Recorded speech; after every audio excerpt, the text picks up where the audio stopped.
تو بھائی آپ لوگ پاکستان کے اگر بیٹے بیٹیاں ہیں تو اس طرح کے معاملات سے دور رہیں، اور اس عیشہ اکرم والے معاملات میں دیکھتے ہیں جی اب کیا نکلتا ہے۔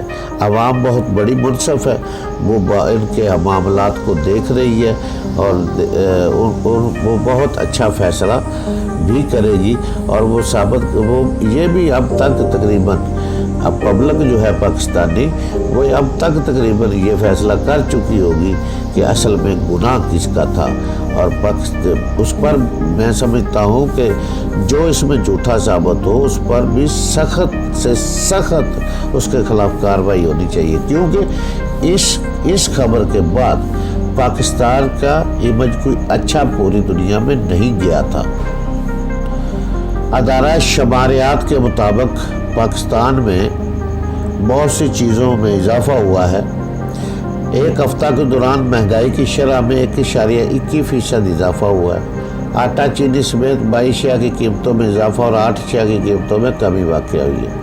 21 اشیاء کی قیمتوں میں استحکام رہا۔ گزشتہ اکتوبر کے مقابلے میں اس سال اکتوبر میں مہنگائی میں 12.94% ریکارڈ اضافہ ہوا۔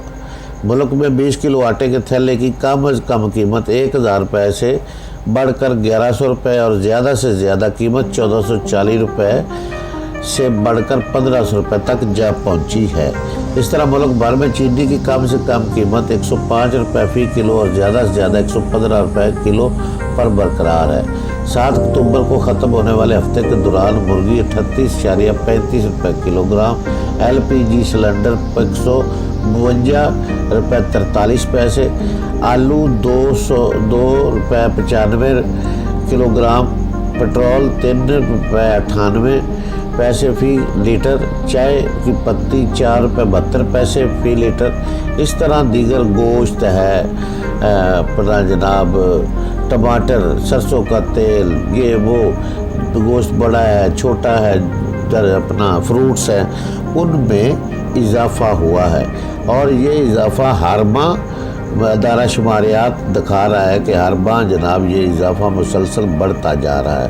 تو پاکستان کی حکومت کو، وزیر اعظم عمران خان کو یہ مہنگائی کا جو جن ہے، یہ جو قابو میں نہیں آ رہا، یہ لے ڈوبے گا۔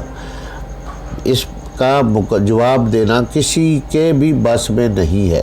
PTI حکومت کا کوئی وزیر، کوئی جناب کارکن، کوئی بھی اس کا جواب نہیں دے پا رہا، اور آنے والے الیکشن میں لوگ پوچھیں گے، لوگوں کو جواب دینا ہوگا، مگر PTI یہ مہنگائی کنٹرول نہ ہو رہی ہے، لگتا ہے نہ ہوگی، اور اسی طرح غریب عوام کا جنازہ نکلتا رہے گا۔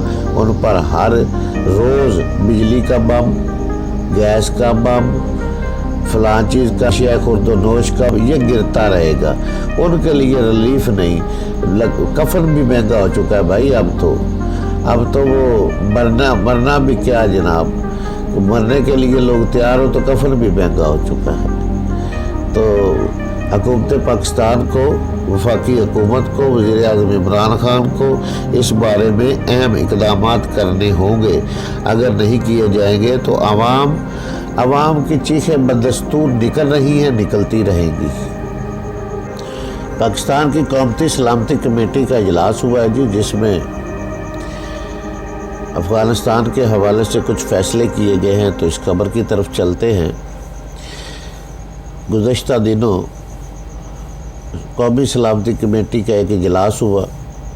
اجلاس میں وزراء شاہ محمود قریشی، شیخ رشید، پرویز خٹک، فواد چودھری، شوکت ترین، معاون خصوصی برائے قومی سلامتی Moeed Yusuf, army chief general Qamar Bajwa, تینوں مسلح فوج کے سربراہان، DGI، ISI اور دیگر انٹیلیجنس کے اداروں کے سربراہوں نے شرکت کی۔ وزیر اعظم کو علاقائی سلامتی کی صورتحال پر، بالخصوص افغانستان میں ہونے والی پیش رفت اور اس کے پاکستان پر ممکنہ اثرات پر تفصیلی بریفنگ دی گئی۔ قومی سلامتی کمیٹی نے خود مختار، پرامن اور مستحکم پاکستان کے عزم کا اعادہ کیا۔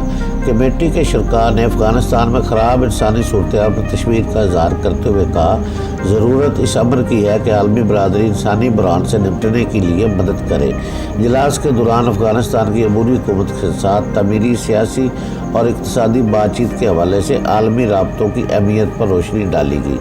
وزیر اعظم عمران خان نے افغانستان سے عالمی انخلا کی کوششوں میں پاکستان کے تعاون پر اطمینان کا اظہار کرتے ہوئے کہا کہ پوری دنیا نے پاکستان کے اس مثبت تعاون کا اعتراف کیا ہے۔ کمیٹی ممبران نے خطہ کی بدلتی صورتحال کو انتہائی پیچیدہ قرار دیتے ہوئے کہا کہ افغانستان میں کسی قسم کے عدم استحکام کے پاکستان میں شدید مضمرات ہو سکتے ہیں۔ اس نقطہ نظر سے اتفاق کرتے وزیر اعظم نے اس ضمن میں مربوط پالیسی بنانے کی کوشش پر زور دیا۔ انہوں نے ہدایت کی کہ انسانی امداد کی فراہمی اور پاکستان میں کسی قسم کے منفی اثرات کو روکنے اور مؤثر بارڈر مینجمنٹ کے لیے ایک مخصوص سیل بنایا جائے تاکہ افغانستان میں مختلف کوششوں کو ہم آہنگ کیا جا سکے۔ تو یہ تھی جناب قومی سلامتی کمیٹی کے اجلاس کی روایات، جس میں تمام جو تھے مسلح افواج کے سربراہان نے، وزیر اعظم نے اور وفاقی وزراء نے شرکت کی، اور اس موقع پر انہوں نے افغانستان کے لیے اور پاکستان کے لیے اپنی جو ہے کوششوں کا، اور انہوں نے وزیر اعظم کو مزید بریفنگ بھی دی۔ ویسے ایک بات جو ہے وہ بہت اچھی ہو چکی ہے پاکستان کے حوالے سے، جس طرح انڈیا افغانستان میں بم دھماکے قندوز میں اور اس سے پہلے ذبیح اللہ مجاہد کی والدہ کی رسم کل میں ہوئے افراتفری، اور وہاں جو ہے خانہ جنگی کا ماحول وہ بنایا جا رہا ہے، تو پاکستان کی طرف سے جو اس کو بارڈر پر افغانستان اور افغان پاکستان کے بارڈر پر جو سیکورٹی کے لیے وہاں پہ اقدامات کیے گئے ہیں وہ قابل تعریف ہیں، جس سے کم از کم یہ ہوگا کہ کافی جو دہشت گرد قسم کے لوگ ہیں ان کو پاکستان آنے اب نہیں آنے دیا جائے گا۔ پہلے تو وہ سرحد کھلی تھی، جہاں سے دل چاہتا تھا وہ داخل ہو جاتے تھے، تو اب ایسے اقدامات نہیں ہیں۔ یہ بہت بڑی اچیومنٹ ہے پاک فوج کی، جہاں جوانوں نے اپنی شہادتیں دی، جہاں جوانوں نے اپنے خون کے نذرانے پیش کر کے پاکستان اور افغان بارڈر پر باڑ لگائی، اور یہ پاکستان کے حقیقی معنوں میں امن کی ایک تصویر بنے گی، اور اس میں افواج پاکستان کے شہداء کا خون شامل ہے۔ اس بات کو مت بھولیے گا، کیونکہ پاکستان کے فوجیوں نے، پاکستان کے فوج کے جوانوں نے آئے روز ان گنت شہادتیں پیش کی ہے، اور تب جو باڑ کا کام مکمل ہوا ہے، اور اس باڑ کے کام ابھی تھوڑا بہت اگر رہ بھی گیا ہے تو وہ جاری ہے، لیکن اس سے ہوا یہ ہے کہ پاکستان محفوظ ہو چکا ہے۔ جو دہشت گرد وہاں سے چاہے جب رات یا دن وہاں سے کسی بھی علاقے میں نکل آتے تھے، ان کی روک تھام یقینی ہو چکی ہے۔